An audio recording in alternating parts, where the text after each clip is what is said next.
অন্তর্বর্তী সরকার একটি রোডম্যাপ ঘোষণা করার জন্য বিলম্ব করছে। অনেকেই আমাদেরকে ভুল বোঝে, অনেকেই মনে করেন দ্রুত একটি নির্বাচন দিয়ে আমরা বোধহয় ক্ষমতায় যেতে চাই, এর জন্য রোডম্যাপ চাচ্ছি। রোডম্যাপের অর্থ হচ্ছে দায়িত্বশীলতা। একটি রোডম্যাপ মানে শুধুমাত্র নির্বাচনের 3 ঘটনা নয়।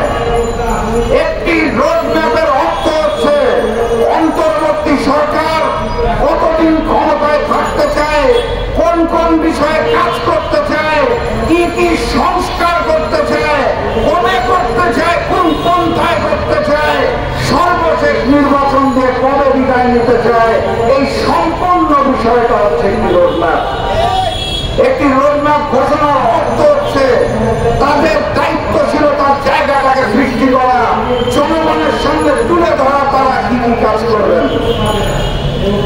এই রোডম্যাপটি ঘোষণা না করে যে লুকোচুরি করা হচ্ছে, আমি জানি না তাদের উদ্দেশ্য কি, কিন্তু স্পষ্ট ভাষায় আমরা জানিয়ে দিতে চাই, এই লুকোচুরির খেলায় আপনারা যদি বিলম্ব করেন, আরো কালক্ষেপণ করেন, তাহলে ওই ফ্যাসিবাদ আওয়ামী লীগ এবং গণহত্যাকারী দোসররা আবারও নতুন করে মাথা চাড়া দেওয়ার সুযোগ পাবে।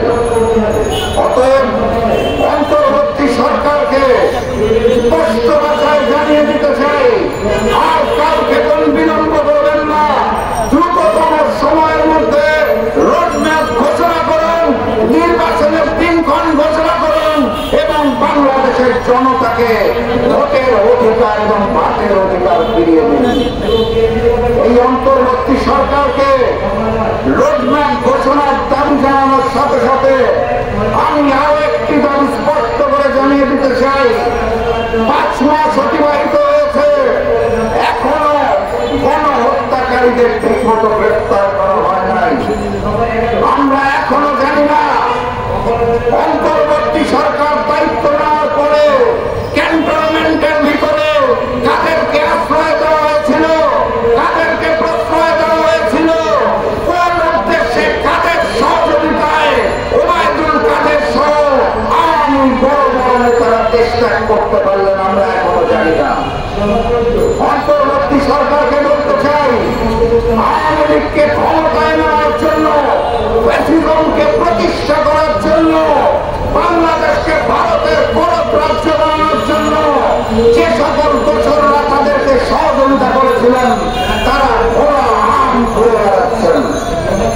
আওয়ামী লীগের সেই সকল নেতাদেরকে যারা গণহত্যার সাথে জড়িত ছিল, তাদের গ্রেফতার করতে হবে, 14 দলের নেতাদের গ্রেফতার করতে হবে, জাতীয় পার্টির নেতাদের গ্রেফতার করতে হবে, তাদের বিচারের আওতায় আনতে হবে এবং একই সাথে সাথে প্রশাসনের সকল জায়গায় যে সকল গণহত্যাকারী দোসর আওয়ামী নিয়োগপ্রাপ্ত মানুষজন বসে রয়েছেন, তাদেরকে অচিরেই সরাতে হবে, না হলে বারবার ষড়যন্ত্রের মুখোমুখি আমাদেরকে হতে হবে। সচিবালয়ের আগুন ঘটনা আপনাদের মনে আছে, এই পাশের পক্ষে আগুন, ওই পাশের পক্ষে আগুন, বলা হলো আগুন নাকি ছড়িয়ে গেছে। আগুন ছড়ানোর সময় আওয়ামী লীগের পরিকল্পনায় এই পাশের রুম থেকে ওই পাশের রুমে ছড়িয়েছে, মাঝখানের পক্ষগুলোতে আগুন ধরে নাই।